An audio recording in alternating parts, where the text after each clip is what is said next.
नमस्कार मित्र. तर बघा, आपला स्वाध्याय क्रमांक 3.1 मधलं 6 क्रमांकाचं गणित पुढील पैकी कोणते अपूर्णांक चढत्या क्रमाने आहेत असं विचारलेलं आहे. इथे आपल्याला 4 पर्याय दिले आहेत, पण हे 4 पर्यायापैकी कोणता पर्याय चढत्या क्रमाने, म्हणजे पहिली संख्या लहान, दुसरी त्याच्यापेक्षा मोठी, तिसरी त्याच्यापेक्षा मोठी, चौथी त्याच्यापेक्षा मोठी, अशा पद्धतीने आपल्याला बघायचं आहे. तर बघा, पर्यायामध्ये पाहिल्याबरोबर आपल्याला उत्तर देता येणार नाही, कारण संख्या ज्या आहे ह्या अपूर्णांकामध्ये आहे. आपल्याला ते तेव्हा समजेल जेव्हा आपल्याला हे कोणते यांचे डिनॉमिनेटर जे आहे हे जेव्हा सारखे राहतील, तेव्हा आपल्याला समजेल कोणती संख्या मोठी कोणती लहान, तेव्हा आपण योग्य पर्याय निवडू शकतो. तर बघा, 1/2, 2/3, 3/4, 4/5 याच संख्या यामध्ये आहे. 2/3, 4/5 बघा, 3/4, 1/2 इथे त्याच संख्या आहे, इथे त्याच संख्या आहे, इथे त्याच संख्या आहे, फक्त शफल झालेल्या आहे. शफल झाल्या म्हणजे इकडे तिकडे झालेल्या आहेत. मग आता बघा, मी या पर्याय घेतला, ह्या पर्यायामधले असे सगळे आकडेवारी मांडून घेतली. 1/2, 2/3, 3/4, 4/5 असं लिहून घेतलं. मग आता बघा, मला अशी संख्या पाहायची आहे जी 2च्या पाढ्यामध्ये येईल, 3च्या पाढ्यामध्ये सुद्धा येईल, 4च्या पाढ्यामध्ये सुद्धा येईल आणि 5च्या पाढ्यामध्ये सुद्धा येईल. 10 ही संख्या 2च्या पाढ्यामध्ये येते, त्यानंतर 5च्या पाढ्यामध्ये येते, 3च्या आणि 4च्या पाढ्यामध्ये येईल नाही येईल गॅरंटी नाही. त्यानंतर 20, बेद आहे 20, 3च्या फळामध्ये 20 येणार नाही, 4च्या फळामध्ये येते, 5च्या फळामध्ये येते. चला ठीक आहे. 30 बघा, 2च्या फळामध्ये येते, 3च्या फळामध्ये येते, 4च्या फळामध्ये येणार नाही, 5च्या फळामध्ये येते, 30 ही जमणार नाही.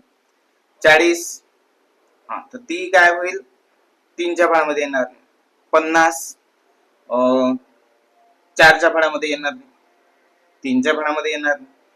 60, 2च्या फळामध्ये येते, 3च्या फळामध्ये येते, 4च्या फळामध्ये पहिली, 5च्या फळामध्ये पहिली, म्हणजे 60. तर मी काय म्हणतो की या सगळ्यांचा डिनॉमिनेटर 60 घ्यायचा. काय घ्यायचा आहे? 60. म्हणजे मी तो 1/2 ऍज इट इज, इथे मला 60 आले पाहिजे. म्हणजे मी काय करणार, 30 दोन्ही 60, याला 30 ने गुणलं म्हणून याला सुद्धा 30 ने गुणणार. मग काय होईल, 30 एक 30, 30 दोन्ही 60. चला ठीक आहे. त्यानंतर इथे 2/3, मला इथे पण काय पाहिजे, 30 म्हणजे 60 पाहिजे. तर मग मी काय करणार, 60 पाहिजे, तर मला या संख्येला कितीने गुणावं लागेल, म्हणजे 60 येईल. 20 त्रिक 60 जर केलं तर मला काय मिळते, 60 मिळते. आणि 20 दोन्ही 40, जर 20 दोन्ही किती होते, 40 होते. मग तसंच इथे मला 4 ला अशा कोणत्या संख्येने गुणावं लागेल म्हणजे मला काय मिळणार, 60 मिळणार. तर बघा, 60 ला 40 4 ने भागायचं, तेव्हा आपल्याला समजून जाईल की 4 ना कितीने गुणलं म्हणजे 60 मिळेल. 4 एक 4, इथे उरले 2, इथे आले 0, त्यानंतर 4 पंच 20, म्हणजे 15 ने जर गुणलं मी तर मला इथे काय मिळणार, डिनॉमिनेटर मध्ये 60 मिळणार. तर मग इथं 15 ने गुणलं म्हणून यालाही 15 ने गुणलं, 15 दुनी 30, 15 त्रिक 45. त्यानंतर इथे बघा, आता 5 ला कितीने गुणू म्हणजे मला 60 मिळतील. तर बघा, 60 भागेला 5 करायचं. 5 एक 5, एक उरला, इथे 0, 5 दुनी 10. तर बघा, 12 ने जर गुणलं तर 12 पंच 60. चला बघा काय होईल, 12 गुणिले 4, 12 चोक 48 आणि 12 पंच 60. अशी आपल्याला संख्या मिळालेली आहे. मग आता बघा, डिनॉमिनेटर सगळ्यांच्या सारख्या आहेत. आता डिनॉमिनेटरशी आपल्याला काही घेणं देणं नाही. आता वरच्या संख्या बघा, 30 पेक्षा मोठा 40, 40 पेक्षा मोठा 45, 45 पेक्षा मोठा 48. तर मग हाच क्रम जो आहे, म्हणजे हा लहान, हा त्याच्यापेक्षा मोठा, हा त्याच्यापेक्षा मोठा, हा त्याच्यापेक्षा मोठा, म्हणजे आपला पहिलाच पर्याय जो आहे हा व्यवस्थित आहे, जी संख्या चढत्या क्रमाने मांडलेली आहे. तर नक्कीच तुम्हाला हा प्रश्न व्यवस्थित समजला असेल. तर मी पुढील प्रश्नावर जातो. जो पुढील प्रश्न आहे 7वा प्रश्न, स्वाध्याय क्रमांक 3.1 मधला. तर बघा, 1/24 मायनस 1 प्लस 7/36 या सरळ रूप दिल्यावर काय उत्तर मिळते, आणि 4 पर्याय दिले. मी हे सुद्धा तुम्हाला सोडून दाखवतो. तर बघा, 1/24, आता इथे 1/24 म्हणजे इथं प्लस असतं, -1, त्यानंतर प्लस 7/36.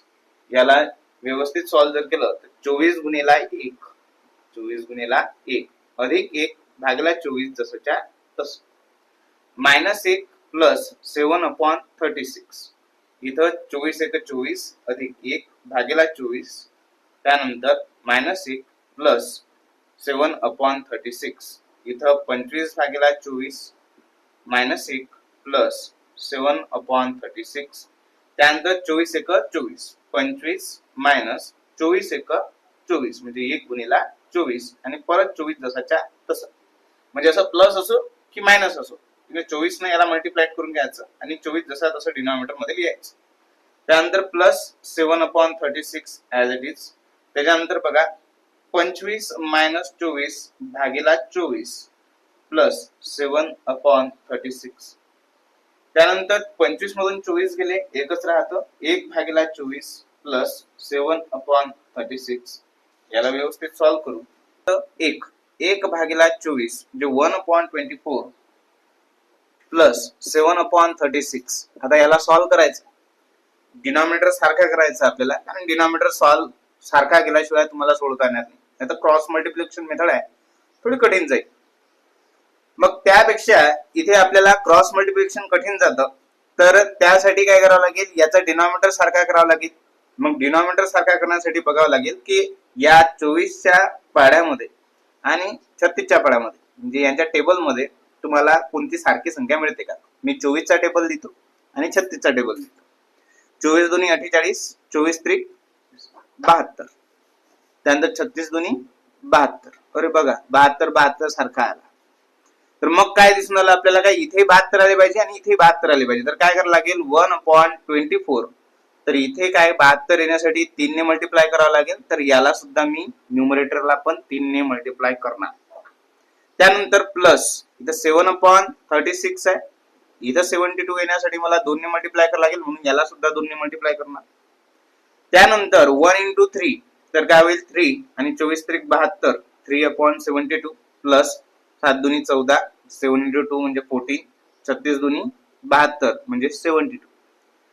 तर बघा आता यांचा डिनॉमिनेटर सारखा झालाय म्हणून डिनॉमिनेटर मी सारखाच लिहितो 72 आणि 3 आणि 14 किती होतं 17. तर 17 भागिला 72 म्हणजे 17/72 असं काही ऑप्शन आहे का. तर हो 2 नंबरचा ऑप्शन आहे म्हणून आपला पर्याय क्रमांक 2 हे उत्तर अगदी बरोबर आहे.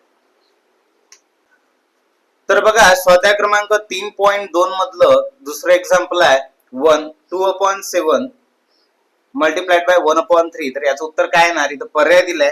या 4 पर्यायापैकी आपलं उत्तर यायला हवं. तर बघा